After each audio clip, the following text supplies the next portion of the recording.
Quiero pedirles, hermanos, que vuelvan a abrir las Sagradas Escrituras en la primera epístola del apóstol San Pablo, el capítulo 15 que acabamos de leer. Primera epístola del apóstol San Pablo, capítulo 15. Y vamos a darle lectura unidos al versículo 14 y al versículo 17. Solo dos versículos. Del 14 nos brincamos al 7 todos. Dice entonces: y si Cristo no resucitó, vana es entonces nuestra predicación, vana es también vuestra fe. Y si Cristo no resucitó, vuestra fe es vana, aún estáis en vuestros pecados. Amén. Vamos a orar. Nuestro Dios y Señor, nuevamente estamos delante de ti, arrobados por tu gloriosa majestad y movidos por tu Espíritu Santo, como aquellas mujeres dijeron: Él vive, como aquellos primeros discípulos también dijeron: ha resucitado. Nosotros también, Señor, en todo lo que nuestro pecho da, gritamos al mundo: Cristo vive, ha resucitado. Y gracias te damos, porque no solo Él ha resucitado, nosotros también, porque muertos éramos por nuestros delitos y pecados, mas en la resurrección de Cristo, tú también le diste resurrección a tu pueblo, a todo aquel que ha creído en ti. Señor, te damos gracias porque en medio de un océano de mentiras que se divulgan a través de la literatura, a través de las películas, a través de tantos medios masivos de comunicación, Señor, debe haber una llama, una luz que alumbre a la verdad. Y gracias porque a nosotros nos concedes traer en la mano esa antorcha de la verdad que es tuya, porque no es nuestra, es tuya y nosotros la declaramos. Gracias, Señor, porque nos permites estar reunidos aquí para decirle a nuestra comunidad que Cristo vive, para decirle a nuestros hijos que Cristo vive, a nuestros amigos y a nuestros seres queridos que Cristo vive. Y quisiéramos verlos como nosotros, cautivos bajo los pies de Jesucristo. Y esperamos, Señor, que aquellos de nuestros familiares para nosotros queridos, que han apostatado, que andan lejos, y aquellos, Señor, que aún no han sido, Señor, consumidos en la fe de Jesús, que tengas misericordia también de ellos, para que unan sus testimonios y sus cantos con los nuestros. Por Jesús oramos. Amén. Felices Pascuas, hermanos y hermanas. Y nuestra Pascua no es como ahora las películas que están ahí. Hay una por ahí que se llama que El huevo sin Pascua, ¿verdad? Una nueva película que están. Conejo. Ah, es el conejo, ¿no? Entonces, pero dice que no hay huevo de Pascua. Y están dibujando ahí un huevo. Nosotros sí tenemos nuestra Pascua. Y nuestra Pascua es Jesucristo. Y para poder entender el significado de esta Pascua, primeramente tenemos que trasladarnos hasta los meros inicios del paraíso. En el capítulo 2 y el versículo 17, hay unas palabras registradas por el Espíritu que dicen: mas del árbol de la ciencia del bien y del mal no comerás, porque el día que de él comieres ciertamente morirás. Estas palabras deben cobrar significado en nuestras vidas. Si usted peca, usted muere. Y no solo nosotros, sino también nuestros seres queridos han pecado. Y por tanto, ellos también están muertos en sus delitos y pecados.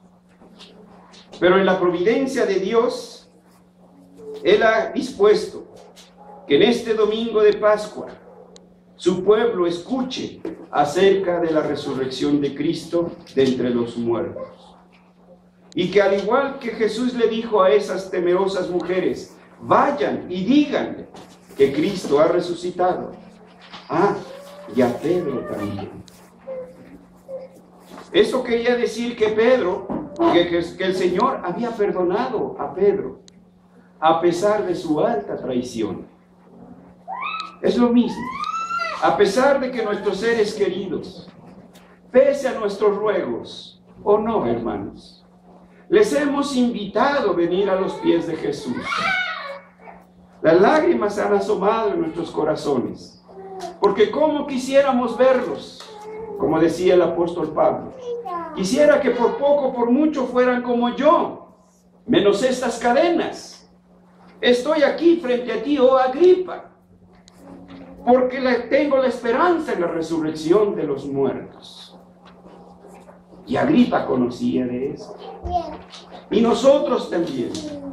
Quisiéramos entonces que nuestros seres queridos, como nosotros, también fueran cautivos del pensamiento de Cristo. Y esta es nuestra oración al Señor. Y esta es nuestra agónica oración, hasta que nuestros hijos, hasta que nuestros parientes, todos aquellos también vengan cautivos a la fe de Cristo.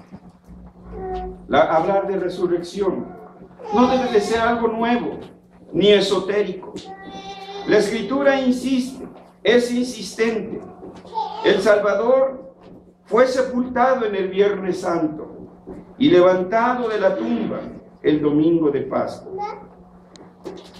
Pero si fuéramos cuidadosos en la lectura de la palabra de Dios, veríamos que este no es el único caso de resurrección, que la Escritura cita otros eventos de resurrección.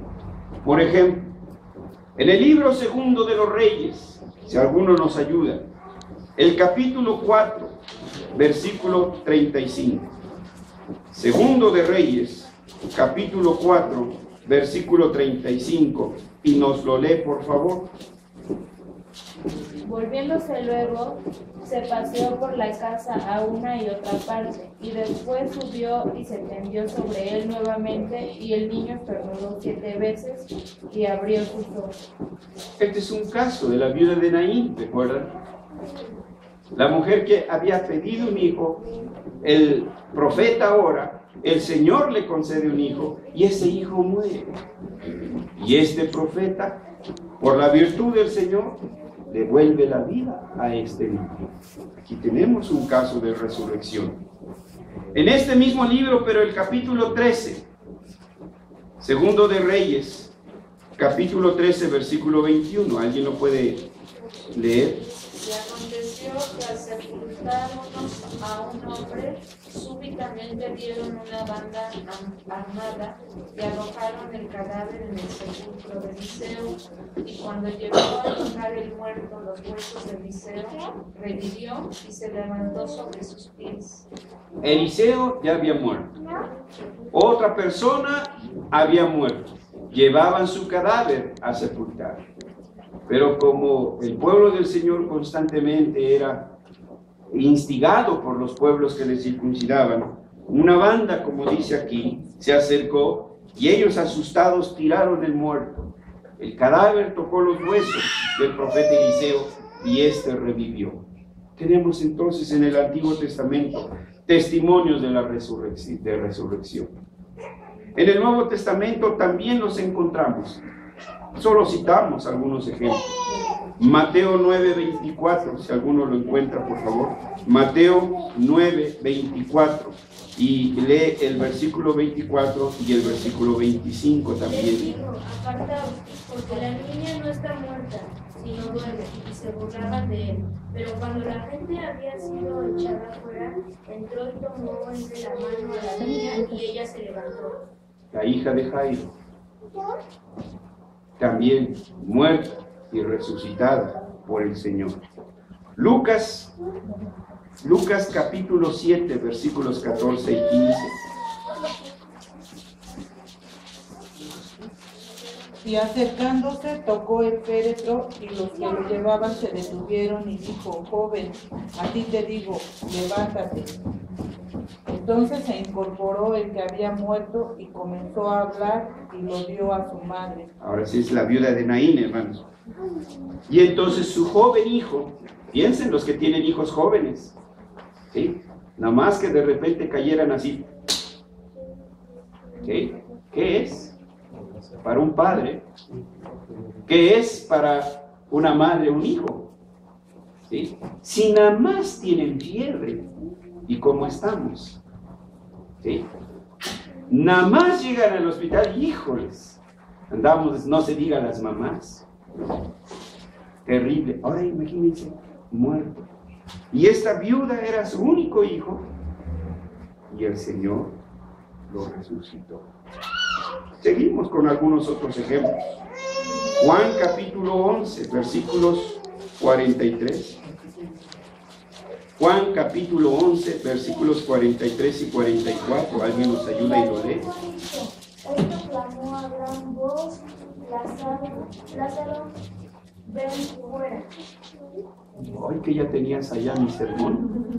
Y el que había muerto salió, atadas las manos y los pies con vendas y el rostro envuelto en un sudario. Jesús les dijo: desatadle y dejadle ir. Gracias. Tenemos el testimonio de la resurrección de Lázaro. Tan evidente era que, recuerden, los fariseos habían dispuesto la muerte de Lázaro. ¿Por qué? Porque era un testimonio. Porque mucha gente le había visto muerto y ahora estaba resucitado. ¿Sí? Hoy tratan de darle algunas explicaciones, que era esto, que era lo otro, que era aquello. Pero bueno, los necios corazones jamás van a poder, siempre van a tratar de encontrar justificaciones para negar su fe. En el Evangelio de San Mateo hay registros que al momento en que Cristo expiró en la cruz, también muchos otros se levantaron de la tumba. Pablo también lo menciona aquí en la lectura que acabamos de leer. Dice, y se apareció a más de 500. Pero no eran como los personajes de Halloween, hermanos, horribles, descarnados. No, no. Eran tan guapos como ustedes nos ven ahora. ¿Sí? No, es que Dios no hizo cosas feas, hermanos. De veras. ¿Sí?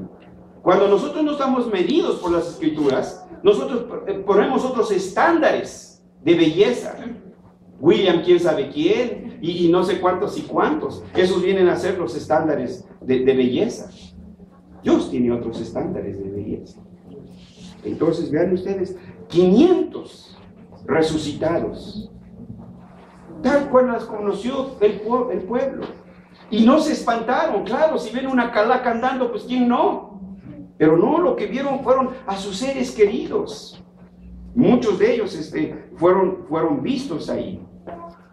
En el libro de los Hechos, la resurrección de Eutico, Hechos capítulo 20, versículo 10, es otro testimonio de resurrección. Hechos 20:10, si alguno lo quiere. Entonces descendió Pablo y se echó sobre él, y abrazándole dijo: no os alarméis, pues está bien. Ahí está, hermanos. ¿Sí? Un Eutico dormilón. Hoy todavía tenemos muchos Euticos, ¿sí? Que a la hora del sermón se nos duermen. Lo malo es que ya no hay Pablos. Si un día se nos caen, hasta allí llegaron. Entonces, hermanos, es esta nube de testigos. Sin embargo, que quede claro, nuestra fe, amada congregación, nuestra fe debe superar la experiencia. No negamos las experiencias, pero por fe andamos, no por vista. El Señor nos habla de la realidad que va más allá de lo que el ojo humano ha visto y que ninguna ciencia humana puede explicar, porque esto escapa al terreno de la estructura de la realidad, en donde la ciencia sí tiene dominio, pero fuera de ahí la ciencia no tiene dominio. En efecto, la resurrección de Cristo es real, y así pues, la gloriosa resurrección de Cristo asegura entonces también nuestra resurrección. La resurrección del Cristo triunfante, hermanos, garantiza nuestra feliz resurrección, porque por ella, por la resurrección de Cristo, hemos sido justificados, santificados y glorificados. El tiempo, el espacio no nos lo permite para hablar de los 3 puntos.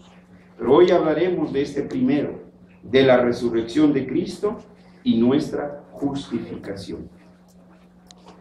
Supongamos que el Viernes Santo, el Señor Jesucristo, una vez que hubo expiado con éxito el pecado, llega a la tumba y simplemente se quedó ahí.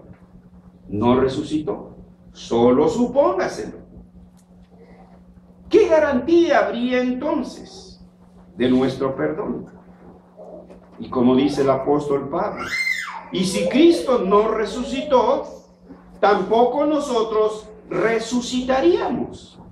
Piensen, ¿de qué nos serviría ser expiados de nuestros pecados y permanecer todavía ahí en nuestras tumbas por siempre y para siempre jamás?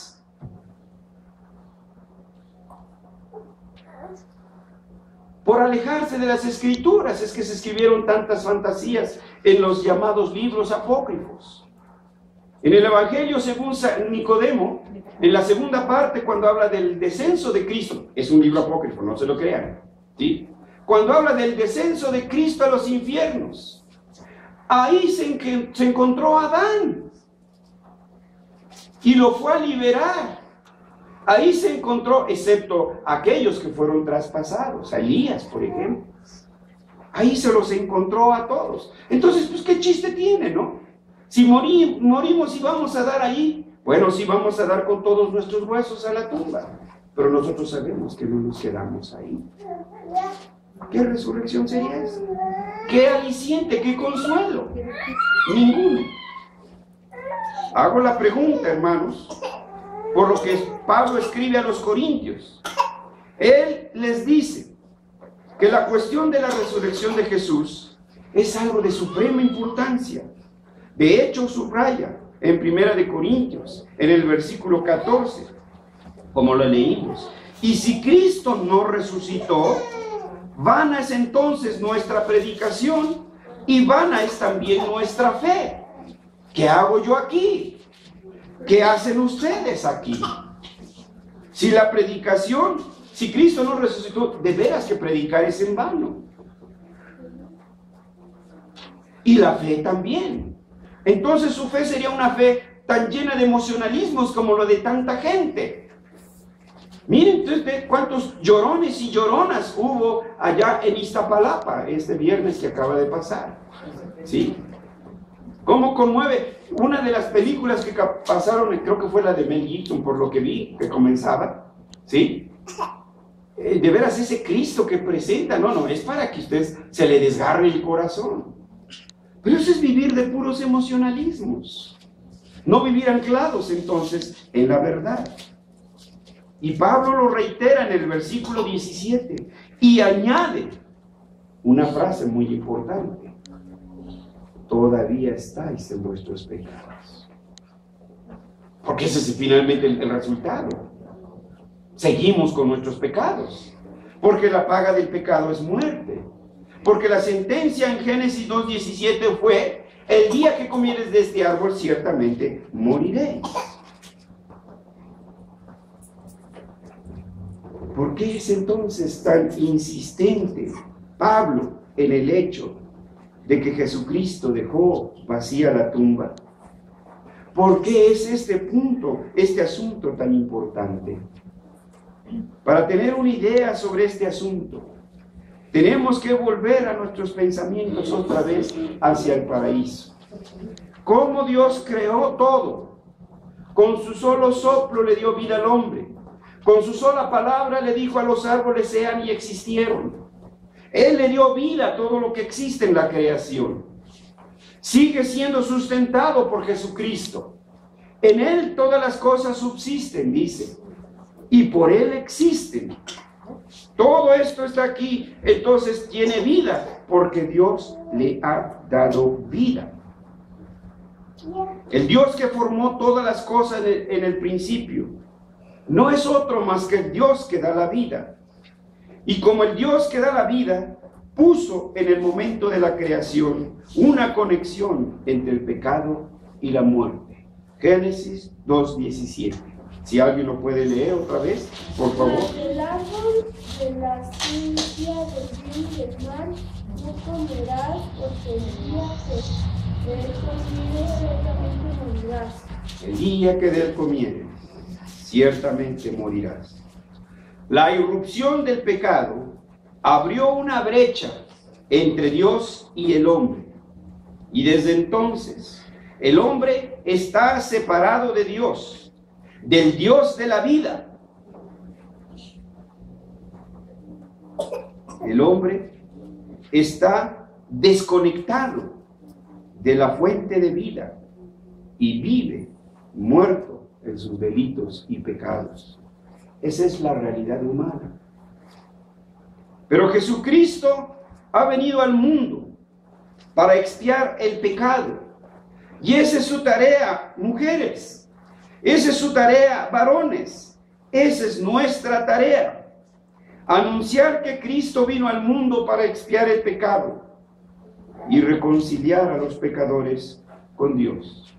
Pablo nos hace la seria advertencia: no os engañéis, Dios no puede ser burlado, porque todo lo que el hombre sembrare, eso también segará. Sus pecados, que tal vez muchos de ellos, si no han caído en el cinismo, los comete en la oscuridad y en el anonimato.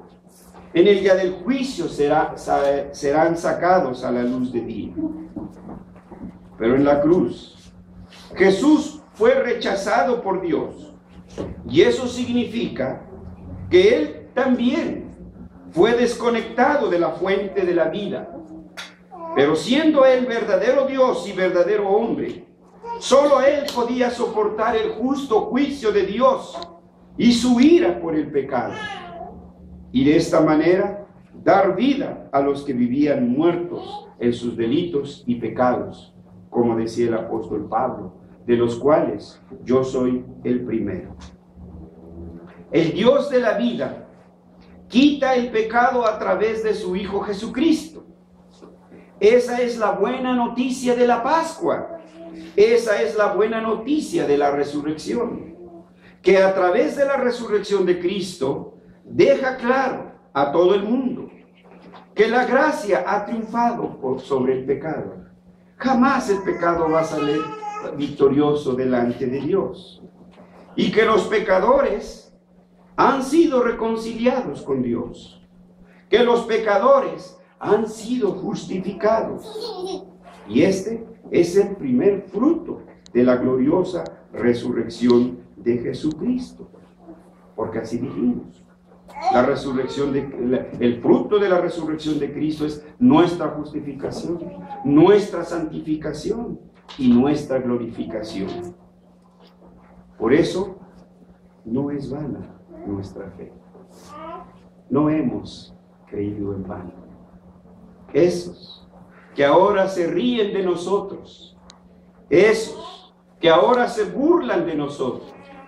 Yo recuerdo cuando el Señor me llamó, el primer familiar que yo tenía cerca y era un tío político, el esposo de mi tía. Y yo le hablé de Cristo. Y sus palabras eran estas: esas son puras papas. Y de ahí no bajaba. Hoy, él ya sabe que Cristo vive, porque él ya murió. Y me temo que sin haber llegado al arrepentimiento. Así, muchos que hoy se ríen de nosotros, que se burlan de nosotros, que les rechinan los dientes porque estamos aquí. Un día, el lloro y el crujir de dientes, si no se arrepienten, será para ellos. Pero ustedes estarán tranquilos, ustedes estarán tranquilas en que aquellas personas a las que tanto quieren, sus hijos, sus hermanos, sus sobrinos, sus sobrinas, sus nietos, inconversos, ustedes quieren verlos perdidos. Supongo que no, hermanos. Supongo que no. Por eso entonces nosotros somos los primeros testigos de la resurrección de Cristo. Y por eso nosotros debemos poner en claro cada uno de estos puntos. En primer lugar, que nuestros hijos no sean arrastrados por esos falsos testimonios. con un José Saramago que escribe del Evangelio de Jesucristo, con otros y tantos que pervierten el Evangelio. Por eso, hermanos, repito, no es vana nuestra fe, porque Cristo ciertamente resucitó y con ello aseguró nuestra justificación. Pero nos quedaría una pregunta por resolver. ¿Qué es la justificación? Nuestro catecismo presbiteriano, el menor, en su pregunta 33 también hace esa pregunta y da esa respuesta. ¿Qué es la justificación? Responde: la justificación es un acto de la libre gracia de Dios. El primer punto. Es un acto de la libre gracia de Dios por el cual Él perdona todos nuestros pecados. Y fíjense, se dice que esta confesión, estos catecismos, se pensó en palabra por palabra. No se pusieron frases hechas. Cada palabra fue analizada. Y aquí menciona todos nuestros pecados. Segunda idea. Y nos acepta como justos delante de Él. Mas esto, aclara, solamente en virtud de la justicia de Cristo, la cual nos es imputada. Es decir, es adquirida, no es innata en nosotros. Y termina la respuesta: y que recibimos por la fe únicamente. Y que recibimos por la fe únicamente. Entonces, nuestra justificación en primer lugar es un acto de la libre gracia de Dios por el cual Él perdona todos nuestros pecados. Efesios capítulo 1, si me acompañan y leen conmigo. Efesios 1.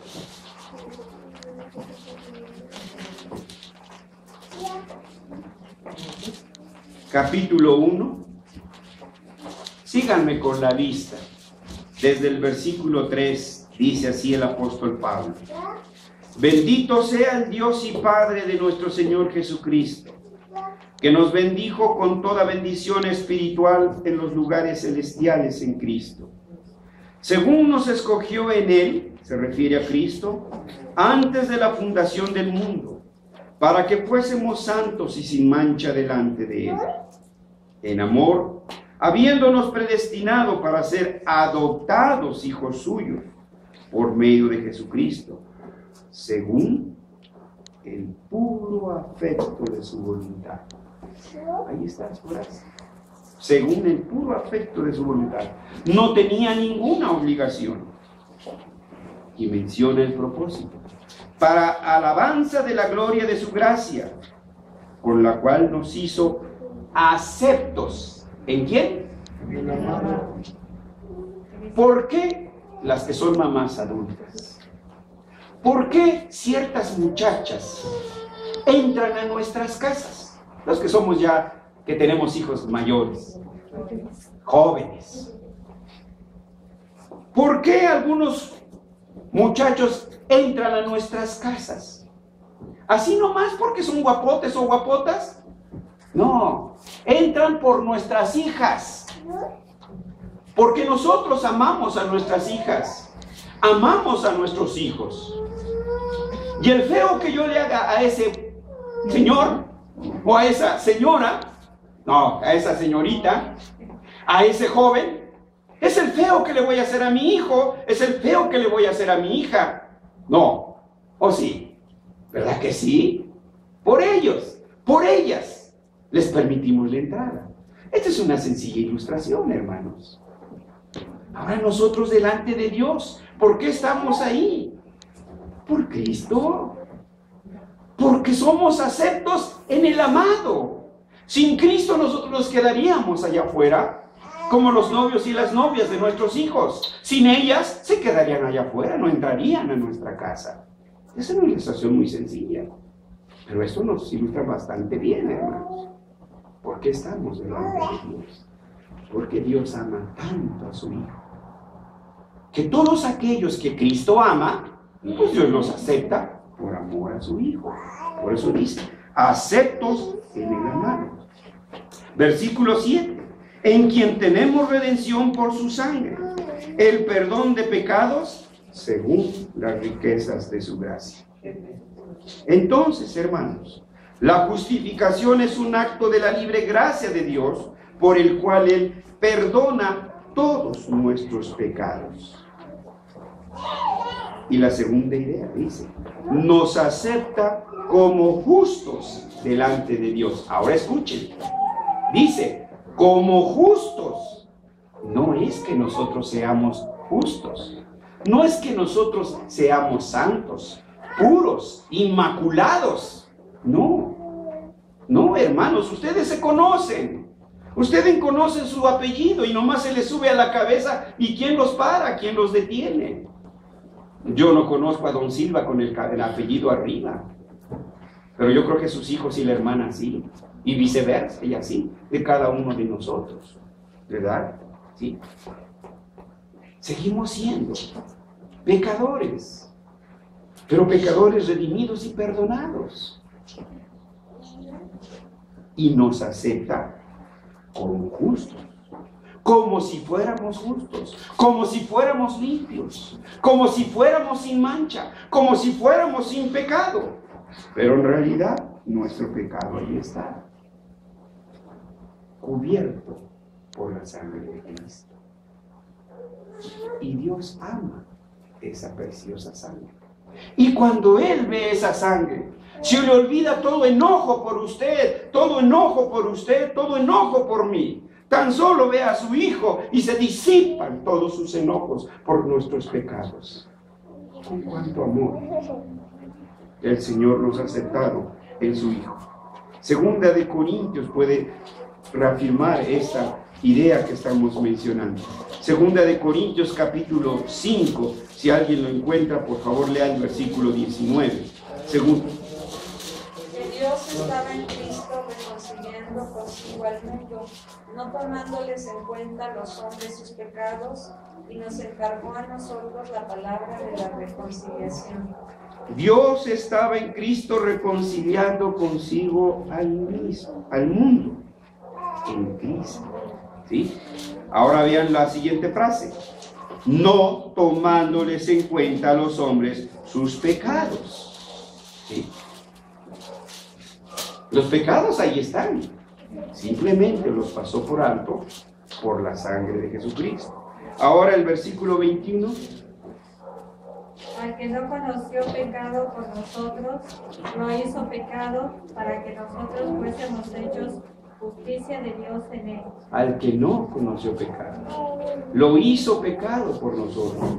Por eso fue su angustioso grito, Elí, Elí, lama sabactani.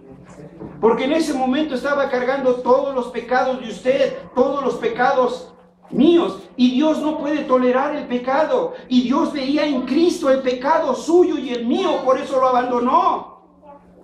No porque Él fuera pecado, porque llevaba sus pecados de usted, porque llevaba los pecados míos. Cosa pestilente es delante de Dios el pecado. Él no puede soportar el pecado. Por eso en Apocalipsis dice que nunca entrará el pecado. Ninguna cosa que no sea santa estará allá presente. Pero además dice, ¿cómo es que nosotros obtenemos esa reconciliación, esa justificación? El catecismo dice, mas esto solamente en virtud de la justicia de Cristo, la cual nos es imputada por lo que hizo Jesús, no por lo que hizo usted.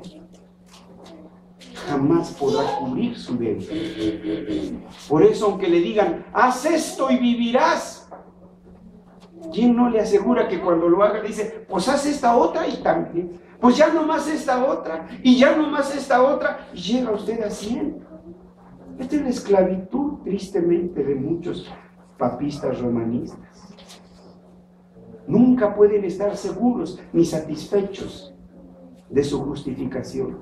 Por eso hacen 100 cosas y no se sienten seguros si tienen que hacer 101. Por eso le hacen una misa a su muerto. Y si pudieran le harían, porque cobran, le harían otra misa mañana. Y si tuvieran dinero le harían otra misa mañana. ¿Por qué? Porque nunca están seguros.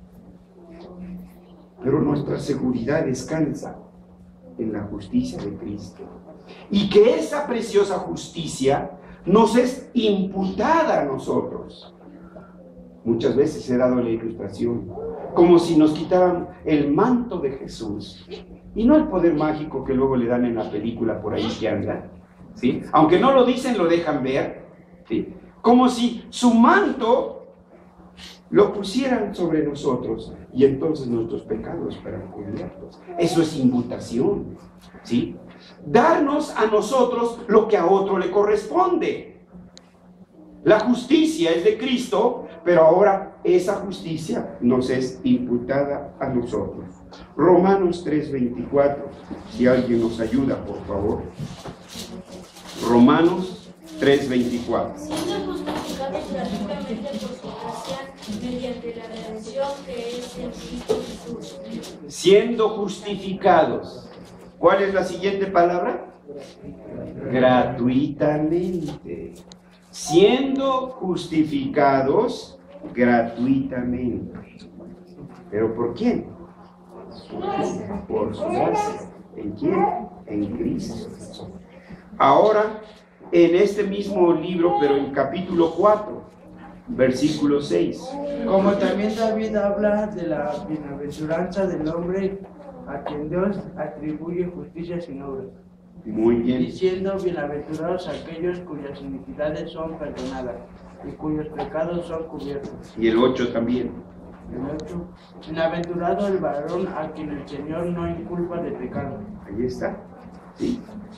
Bienaventurados aquellas cuyas iniquidades son perdonadas. Ya, hermano. Hermana, que no le atormente su pecado. Ha sido perdonado. De veras. Dios se olvidó con ellos. ¿Sí? Todos nuestros pecados fueron arrojados entonces al mar por la virtud de Cristo.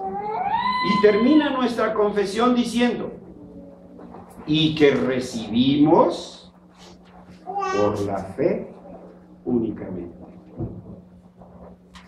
¿Es mucho creer? ¿Cuesta mucho creer, hermanos? Cuesta mucho de creer como aquel centurión cuando vio todos esos fenómenos que se desataron cuando Cristo expiró. Ese centurión dijo, en verdad este era el Hijo de Dios. Hermanos, entonces, ¿es difícil para nosotros? ¿Qué mérito es tener fe? ¿Cuánto esfuerzo puede haber en nosotros por decir, sí, Señor, creo? Porque es lo único que nos cuesta, tener fe.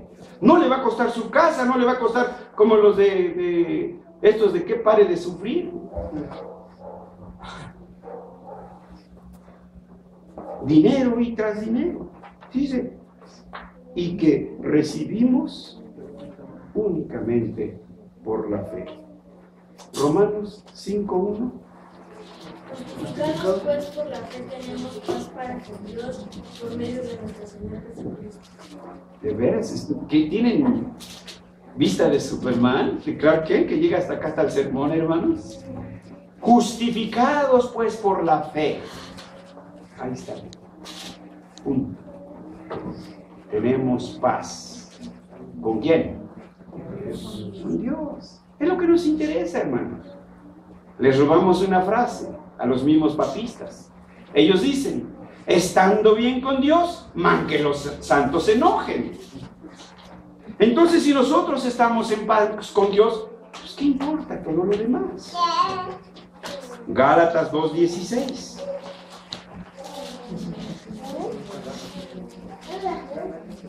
Gálatas 2:16. ¿Alguien lo lee, por favor? ¿2:16? Por favor, sí. Sabiendo que el hombre no es justificado por las obras de la ley, sino por la fe de Jesucristo, nosotros también hemos creído en Jesucristo para ser justificados por la fe de Cristo y no por las obras de la ley, por cuanto por las obras de la ley nadie será justificado. No somos justificados por cumplir la ley. Es imposible. Somos justificados por la fe en Cristo. Eso es todo. ¿Lo crees, Oliver? Amén. Ya has sido justificado. No me menciones tu lista de pecados, que me quedo espantado. Solo una cosa cree. Dios te los ha perdonado. Absolutamente todos. Absolutamente todos. Hechos 10:43.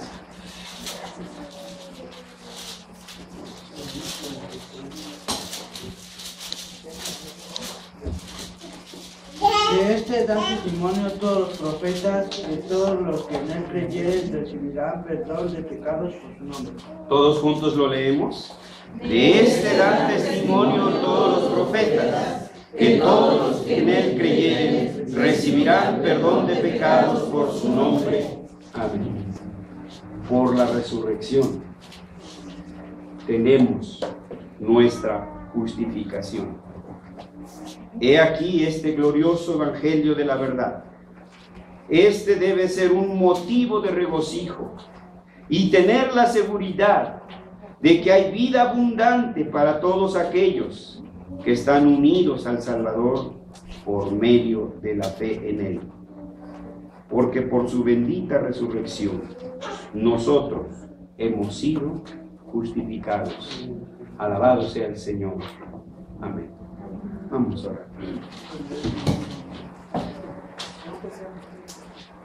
Nuestro Dios, nuestro Padre, te podemos decir, Abba Padre, por Jesucristo, nuestro Dios y nuestro Padre. Gracias por tanta muestra de amor por nosotros, miserables humanos, seres pecadores, que aunque creados a tu bendita imagen, hemos, Señor, distorsionado esta preciosa imagen. Pero en Cristo hemos recuperado esta imagen en justicia, en santidad y en conocimiento, en verdad. Gracias te damos por la resurrección de Jesús. No permita, Señor, que nuestros corazones vacilen en ningún momento. Te pedimos perdón porque exponemos a nuestros hijos con medios masivos de comunicación no redimidos, con enseñanzas en las escuelas públicas y privadas no redimidas, y que hacen quebrantar y dudar en no pocas ocasiones la fe de nuestros hijos. La literatura que les dan para leer los aleja más de ti, Señor, y eso por nuestra culpa, porque no hemos pensado, Señor, en que nuestros hijos deben tener una verdadera y auténtica educación cristiana. Señor, te pedimos perdón por esa falta nuestra, pero a la vez te damos gracias porque pese a todo ese mar de dudas que siembran en los corazones de nuestros hijos, tú los mantienes en fe. Gracias, Señor. Encomendamos en tus manos a aquellos hijos del pacto que andan lejos, Señor, de tu pueblo. Redargúyelos en sus corazones, Señor. Que este día ellos puedan recordar, Padre, que si viven, que si respiran, es por tu gracia. Porque tú todavía les estás dando oportunidad de que se arrepientan y que vengan a los pies de Cristo. Señor, danos el valor y la convicción. Y danos oportunidades para decir que Cristo, tu Hijo, vive y que ha resucitado y que con su resurrección está nuestra resurrección. Te lo pedimos, Señor, en el nombre de Jesús. Amén.